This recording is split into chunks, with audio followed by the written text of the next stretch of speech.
오늘은 이제 지지율 1위를 달리고 있는 네. 문재인 후보에 대해서 제가 좀 분석을 해왔습니다. 문재인. 어떤 것부터 좀 살펴봐야 할까요? 일단 언급량을 좀 보는 네. 게 중요할 것 같아요. 사실은 지난 1년 동안의 언급량을 보면은 928만 건 정도. 928만 건. 예.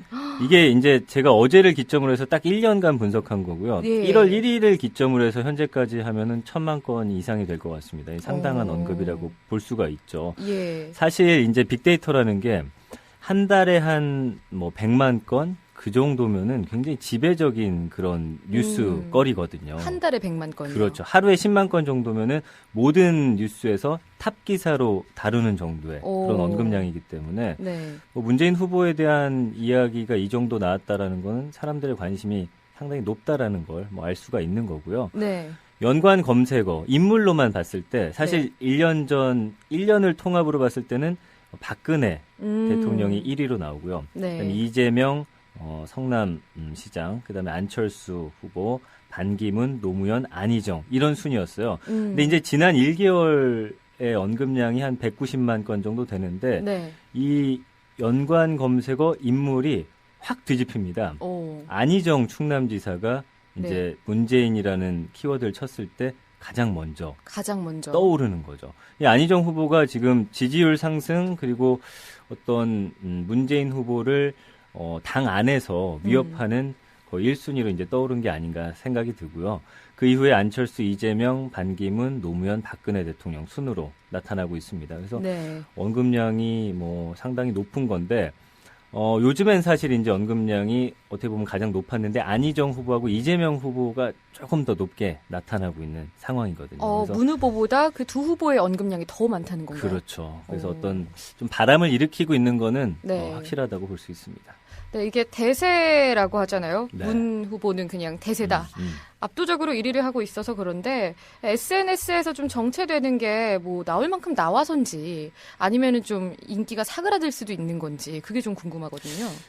제가 볼 때 이제 두 가지로 볼 수가 있는데 네. 말씀해 주신 대로 원래 이제 1위 후보에 대해서는 그리고 전 대선에도 나왔기 때문에 사실 뭐 검증된 후보다 이런 이야기가 있잖아요. 그래서 거기에 대한 이야기는 사실 꾸준한 건데 조금 줄었다고 볼 수 있어요. 근데 워낙 이제 다른 후보들에 대한 언론의 관심 그리고 사람들의 관심이 커지다 보니까 좀 치고 올라오는 부분이 커서 그런데 평균적으로 놓고 봤을 때는 문재인 후보만큼 어떤 안정적인 흐름을 보이고 있는 후보는 사실 없거든요. 네. 그래서 아마 그렇게 보시면 될 것 같습니다.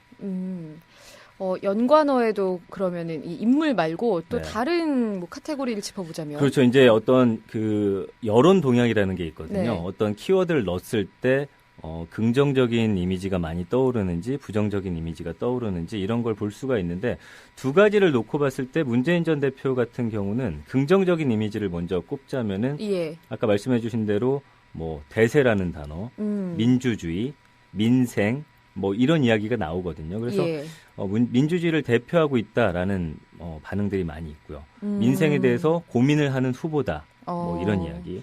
함께하는 이미지라는 긍정적인 키워드가 주로 높게 나타나고 있습니다. 네. 재밌는 건 소통이란 단어가 긍정적인 이미지에도 있고 부정적인 이미지에도 있거든요. 그래서 일반인들이 봤을 때는 그래도 어떤 국민들의 이야기에 귀를 기울이려고 한다라는 의미에서 아마 긍정적인 소통으로 볼 수 있을 것 같고요. 부정적인 이미지들을 보면은 뭐 이건 언론에서 상당히 많이 다룬 것들인데 뭐 패권주의라든지 뭐 종북, 무능, 뭐 원리 원칙, 소통 이런 이야기들이에요. 그래서 사실 여기에 부정적 이미지의 소통이 또 들어가 있다라는 건 함께했던 정치인들이 이건 뭐 TV에서 나왔던 건데 있게는 등을 돌리게 됐다라는 거죠. 뭐 예를 들면은 안철수 후보라든지 대표적으로 그렇죠. 김종인도 있고요. 뭐 여러 가지 이런 거에 있어서 본인은 사실 원리 원칙을 지키려다 보니까 본의 아니게 그 사람들과 좀 멀어지게 됐다라고 하는데 이게 이제 어떻게 보면 전체적인 흐름이라든지 이미지에 있어서 좀 부정적인 그런 영향을 끼치는 건 사실인 것 같습니다. 그래서 대통령 선거 과정 속에서 사실 승리한 후보들을 보면은 자신이 가장 부족한 부분들을 오히려 긍정적인 이미지로 바꾼다든지 채우면서 바뀌어가는 모습을 통해서 사람들의 마음을 또 움직여주거든요. 그렇기 때문에 앞으로 남은 시간 동안 뭐 좀 좌편향된 이미지라든지 소통이 좀 부족하다라는 이미지, 너무 고집스럽다, 그리고 노무현 대통령의 그늘에 좀 가려져 있다. 이런 이미지들을 어떻게 극복할 것인지가 문제입니다. 정치인들은 사실 어떤 프레임에 갇히기 마련이거든요. 네. 서로가 또 그걸 공격하기 때문에. 근데 다른 후보들보다는 그 프레임이 좀 견고하게 쌓여져 있다라는 말씀을 좀 드리고 싶네요.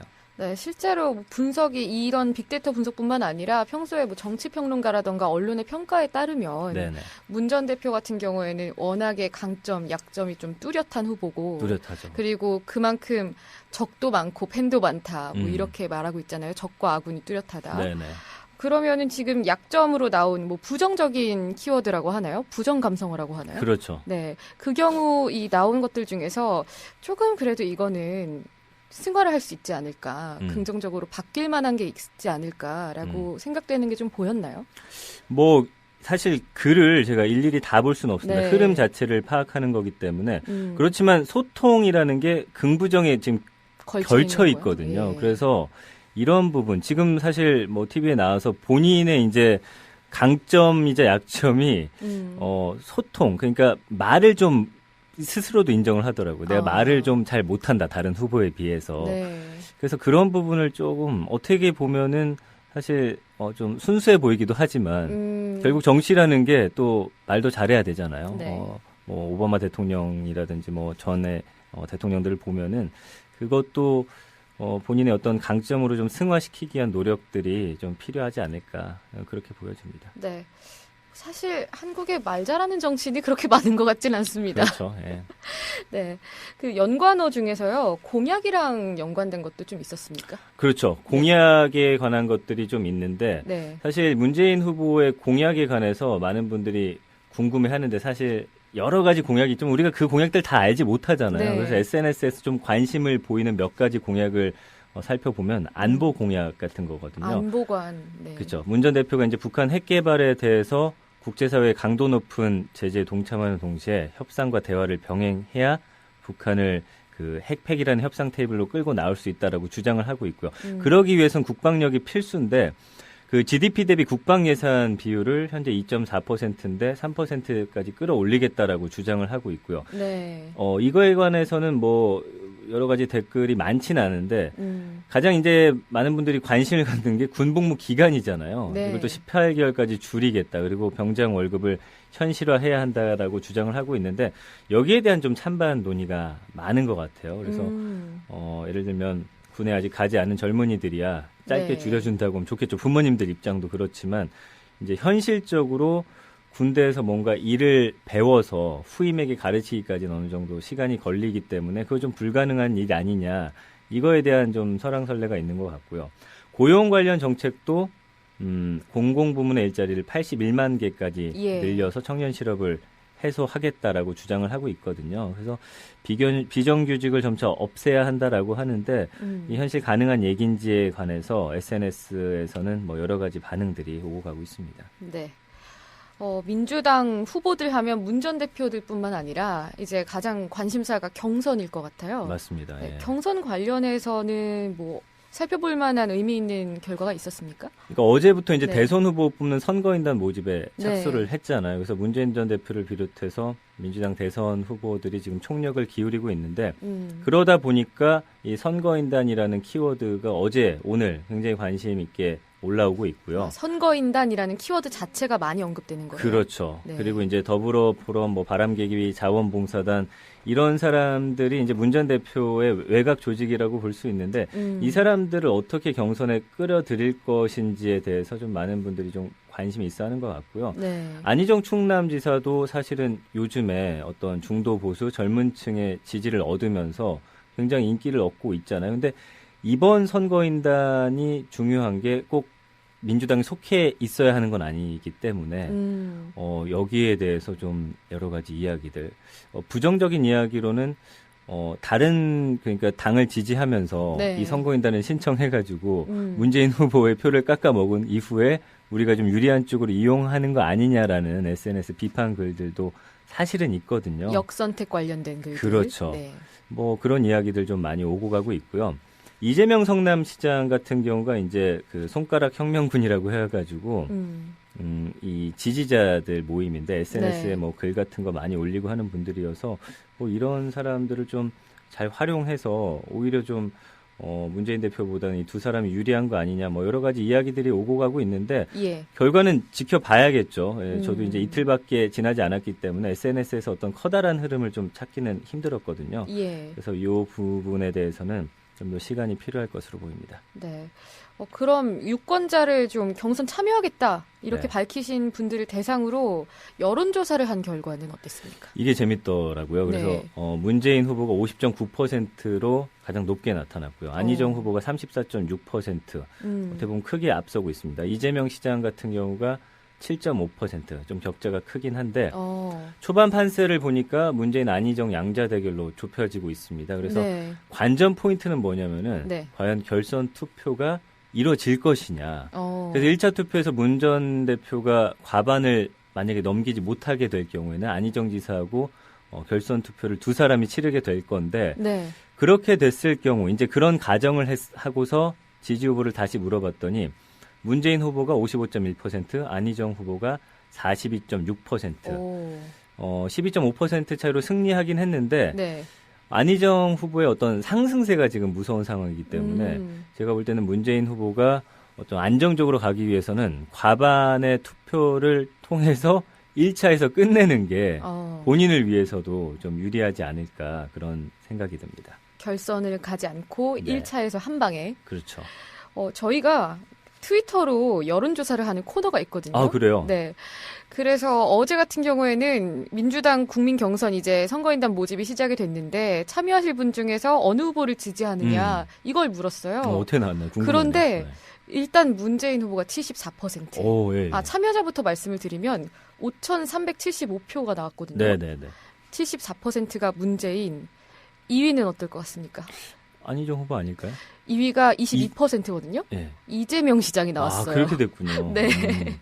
그리고 안희정 지사는 3%, 최성 시장이 1% 이렇게 나왔더라고요. 네네네. 저도 이렇게 쭉 여론조사를 보면서 뭐 대충 추이가 안희정 지사가 따라잡고 있고 문제는 역시 여전히 대세고 이 정도로 봤는데 이렇게 여론조사 결과가 나올 줄은 저도 몰랐어요. 그러네요. 근데 트위터의 또 특성을 좀 보긴 봐야겠지만 상당히 의외의 결과인데요. 그러니까요. 네.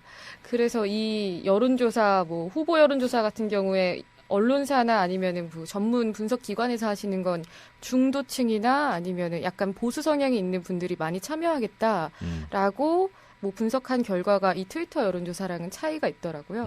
맞습니다. 물론 뭐 권위 있는 조사라고 볼 수는 어렵겠습니다만 이런 결과도 있었다는. 사실은 지금의 어떤 지지율이라는 건 네. 크게 좀 의미가 없다라고 봐도 되는 게 노무현 전 대통령 2%로 시작을 했었거든요. 그러니까 어떤 흐름을 어떻게 만들어 갈 건지 또 바람을 어떻게 몰고 갈 것인지 본인에게 더 씌워져 있는 그런 나쁜 프레임이라든지 그런 부정적인 이미지들을 남은 시간 동안 어떻게 좀 변화시켜 나갈 것인지 뭐 그런 것들이 중요하긴 한데 사실 이런 여론조사가 사람들의 마음이 그렇잖아요. 어떤 네. 좀 대세로 좀 편승하려는 그런 심리도 있기 때문에 아주 무시할 수는 없지만 말씀해 주신 대로 전화 지지율도 10%의 사람 가지고 하는 거기 때문에 어떻게 뒤집힐지 몰라요. 미국 대선에서도 사실 다 힐러리가 이길 거라고 이야기했지만 구글에서 빅데이터 분석했을 때는 트럼프에 대한 네. 언급량이 예전부터 더 많이 올라가고 있다라는 걸 분석한 그런 전문가도 있거든요. 그래서 사실 제가 볼 때는 이 SNS가 좀 젊은 층들이 많이 이용하기 때문에 이 SNS와 그다음에 전화 기반으로 한 기존의 그 여론조사를 좀 더 포괄적으로 통합해서 내놓을 수 있는 좀 새로운 방법도 좀 나타나면 좋지 않을까라는 생각도 해봤습니다. 네, 기존의 전화도 유선 전화에서 이제 무선 전화로 그나마 그렇죠. 옮겨가고 있는데 갈수록 신뢰도가 떨어지고 있어서요. 맞습니다. 네, 아무튼 SNS가 정치판에 미치는 영향이 정말 큽니다. 그렇죠. 네, 이 얘기를 좀 더 짚어봐야 되는데 그 전에 노래 한 곡 먼저 듣고 알겠습니다. 오겠습니다. 양희은의 아침 이슬 듣고 오겠습니다.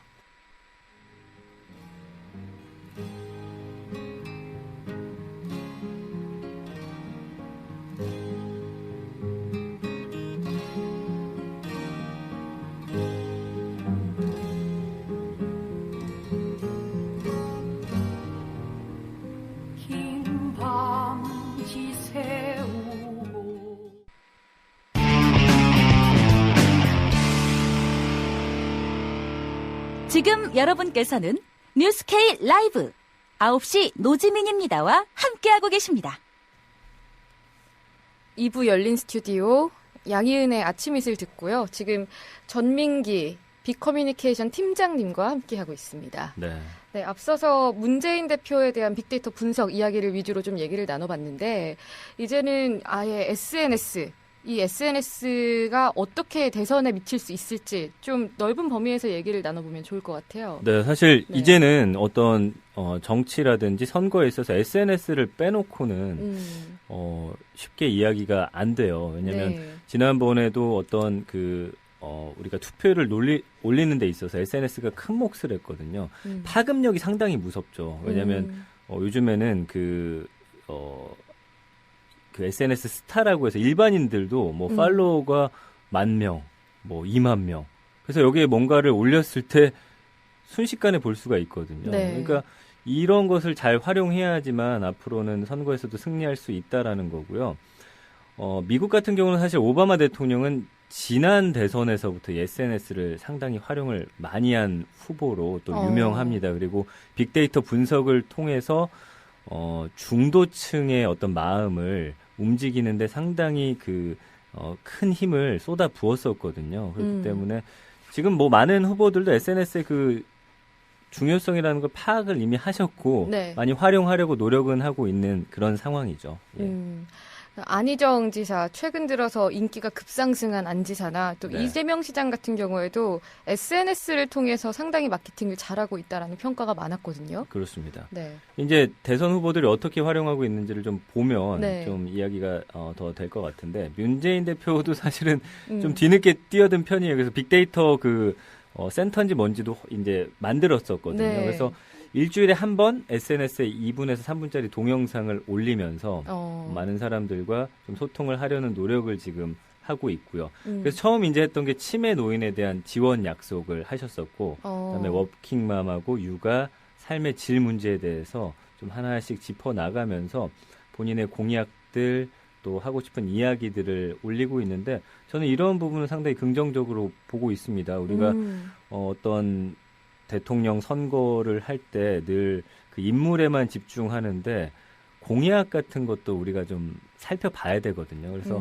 이런 올라온 거를 한번 보면서 이 후보가 나중에 만약에 대통령이 됐을 때 또 어떻게 지켜나가는지를 또 지켜보는 것도 우리의 역할이거든요. 그렇기 네. 때문에 굉장히 재밌게 좀 보시면 좋을 것 같고요. 네. 이재명 성남시장은 아까 말씀드린 대로 최대 지지 모임이 7,000명이 넘는 네티즌 부대예요. 손가락 혁명군인데 네. 이 사람들이 정책에 대해서 실시간으로 의견도 올리고 뭐 이 시장도 틈나는 대로 접속해서 직접 답변을 하고 있거든요. 네. 그러니까 뭐 이 사람들뿐만 아니라 직접 가셔서 궁금한 거 있으면 한번 물어도 보고 어떤 대답하는지도 좀 이야기를 들어보는 게 좋을 것 같습니다.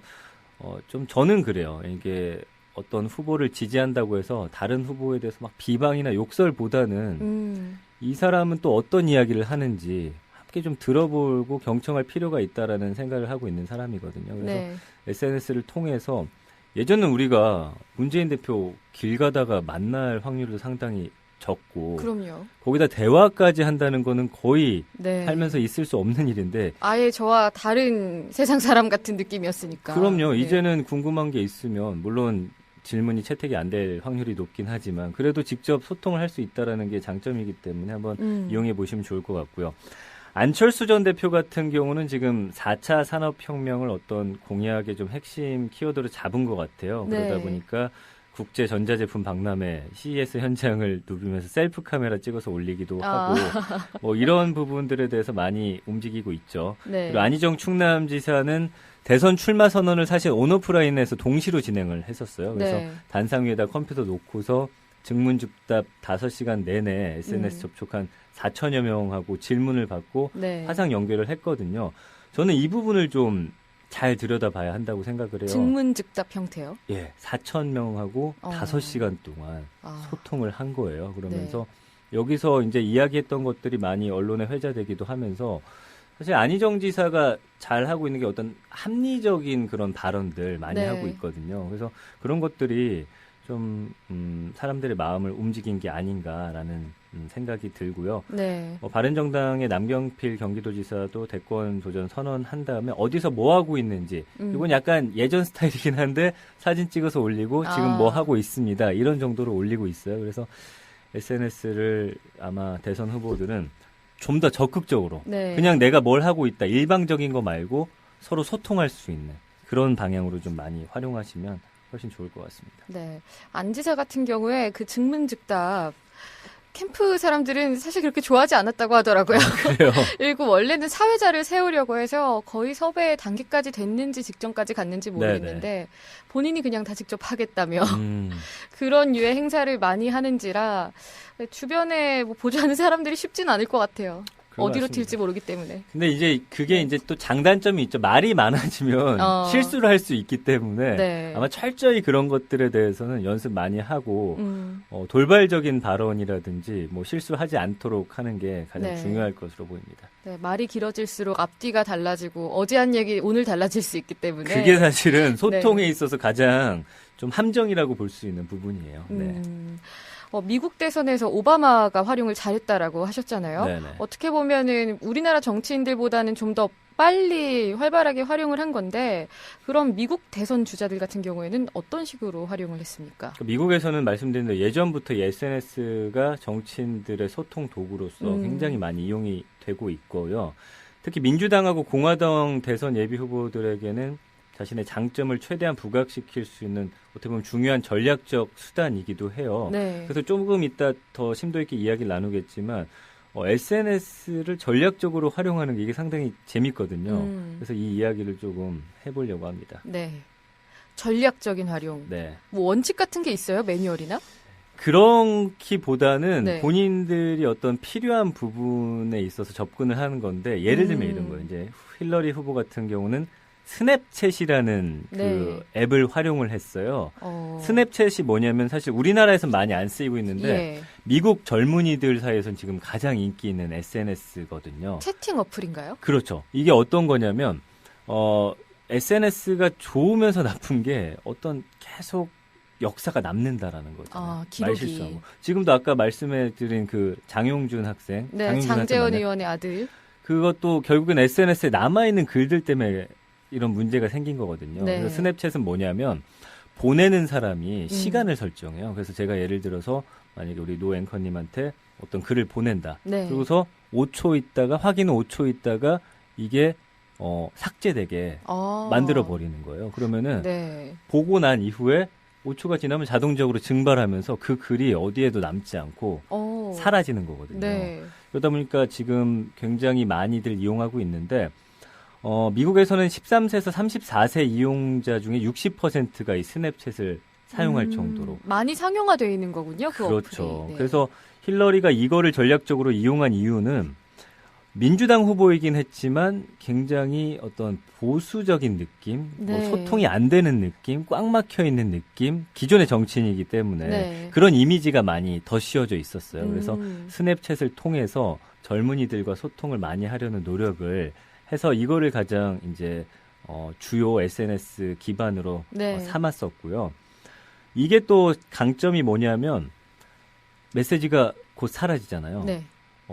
우리가 카톡 같은 거 보면은 가끔씩 그냥 읽지 않고 그냥 넘기는 경우가 있어요. 확인한 것처럼 보이지만. 근데 이거는 5초 있다 사라지기 때문에 좀 더 집중해서 본다라는 거죠. 네. 그래서 젊은이들에게 이걸 통해서 공약이라든지 보냈을 때 이게 곧 있으면 사라지는 거기 때문에 빨리 집중해서 빨리 봐야겠다. 봐야겠구나. 이런 효과를 노렸다라는 거죠. 이제 도널드 트럼프 같은 경우는 트위터를 많이 이용했는데 네.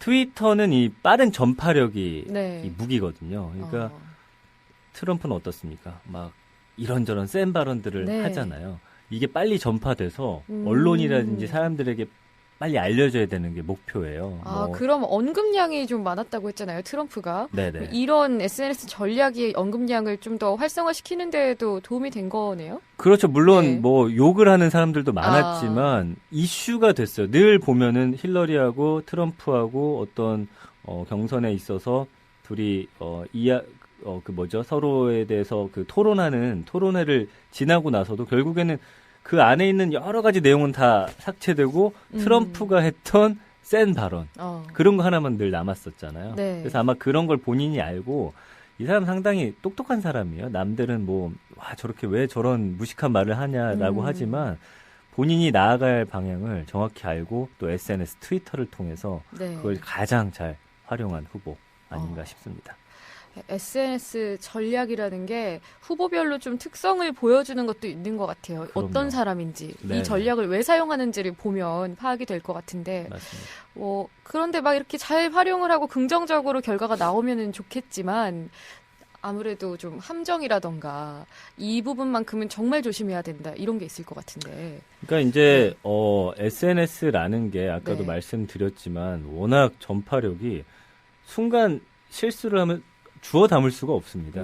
그렇기 때문에 말보다도 더 무섭다라고 볼 수가 있고요.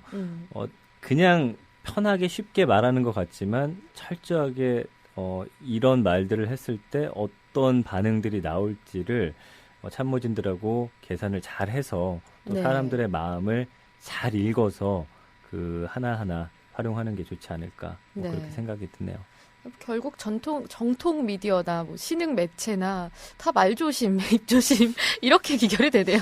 왜냐하면 이제 누구나 이제 긴장한 상태에서는 네. 우리가 해야 하는 이야기들을 잘 풀어 나가는데 그 약간 긴장이 풀린다든지 말이 많아지면 결국엔 본심이 나올 수밖에 없거든요. 그 사람의 어떤 그 퍼스널리티라든지 이런 것들이 나오기 때문에 말씀해 주신 대로 네.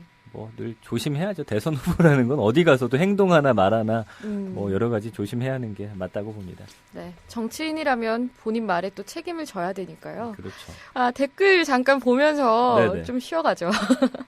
이번에 더불어민주당 경선이 작은 대선일 거다, 미니 대선일 거다 이런 의견을 주시는 분이 오늘도 있는데 그 전에도 계속 얘기가 나왔던 것 같아요. 예전에 안철수 대표가 이번 대선은 문재인 대 안철수다라고 했잖아요. 근데 문 대 안은 맞아요. 어쨌든 결과적으로 현재 추이가.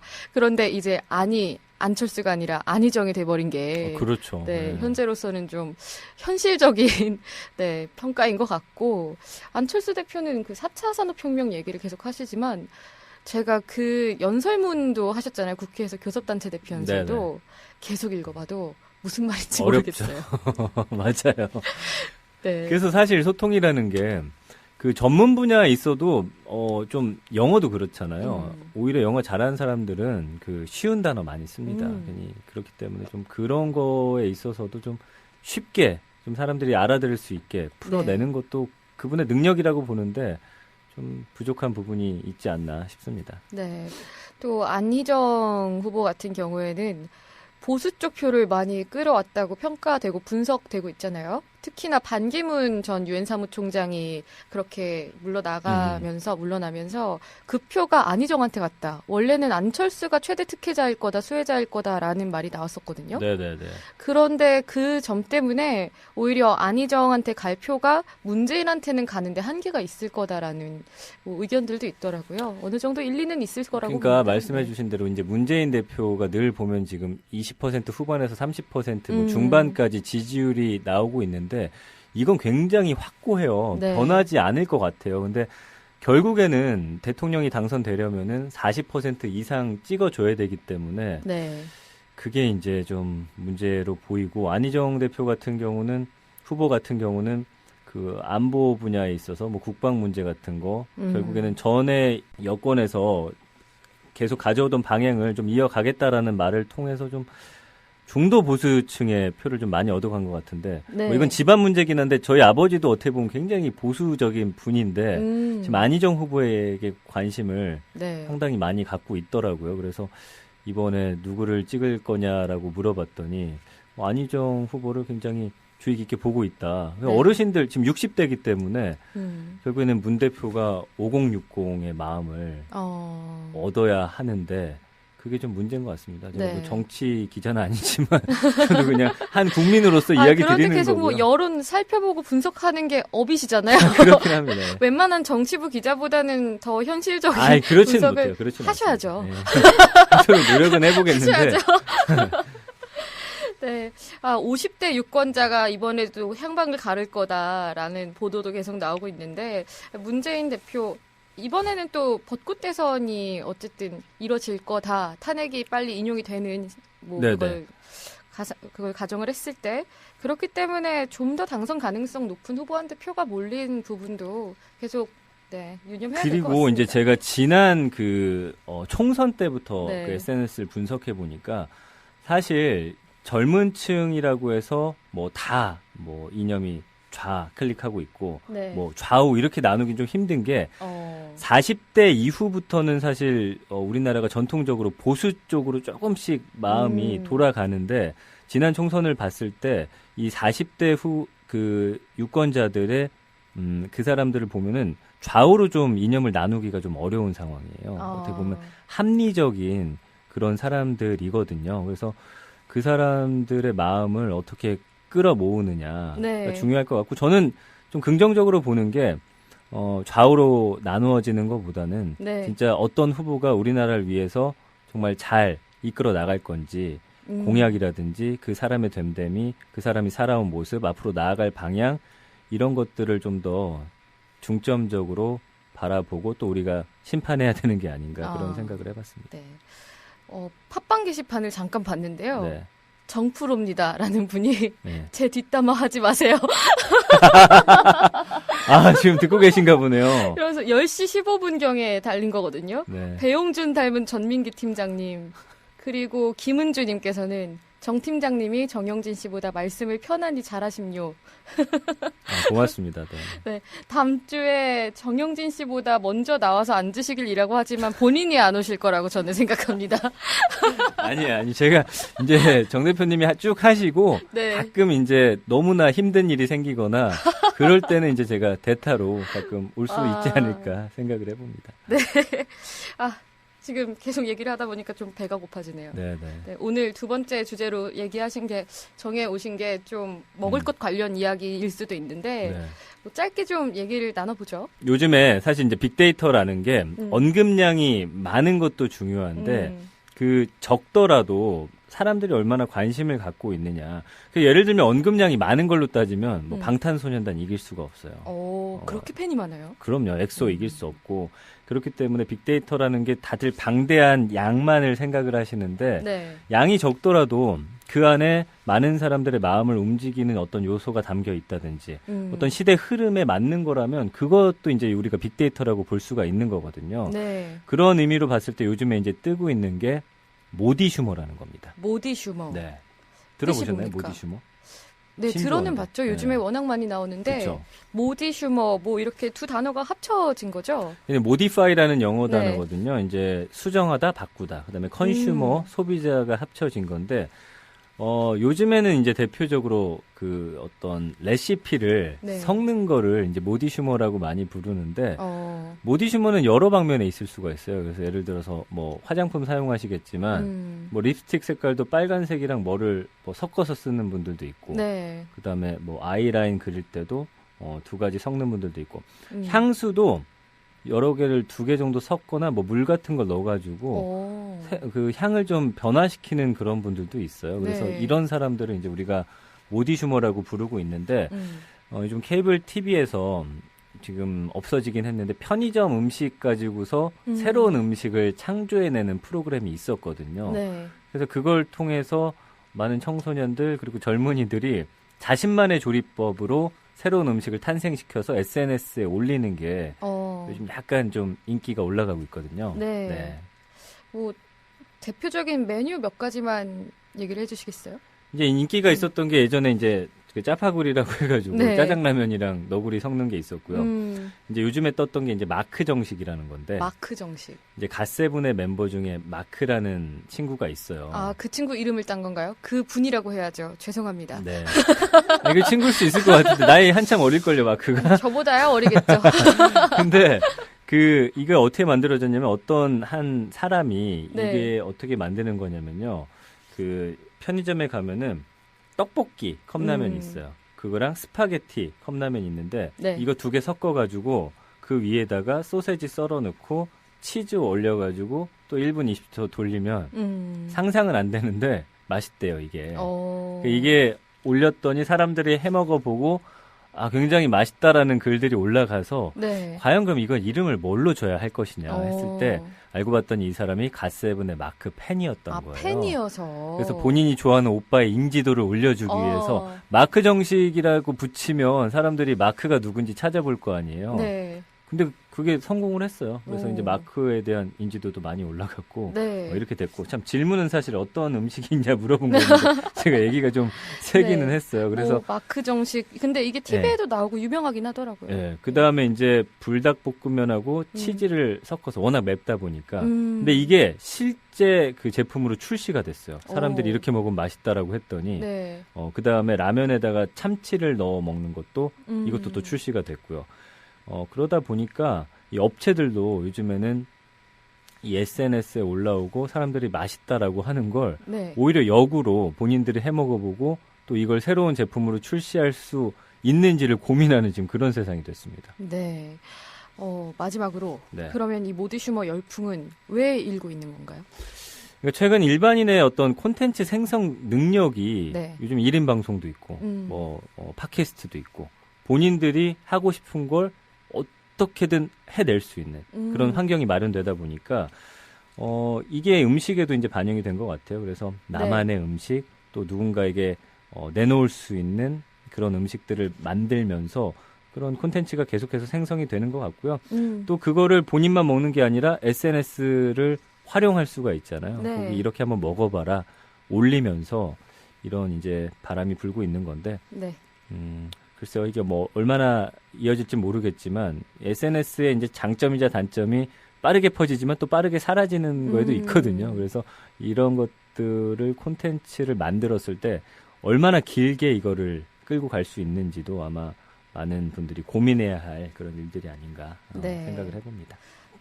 SNS의 장단점, 억지로 엮는 거일 수도 있는데, 결국엔 잠깐 떴다가 금방 사라질 수도 있는 게 정치인이나 음식이나 운명이 비슷한가. 그러네요.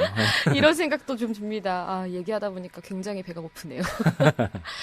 오늘 긴 시간 동안 이렇게 얘기해 주셔서 고맙습니다. 재밌었어요, 생각보다. 정말요? 네네. 후회하시게 될 거예요. 또 연락이 옵니까 또?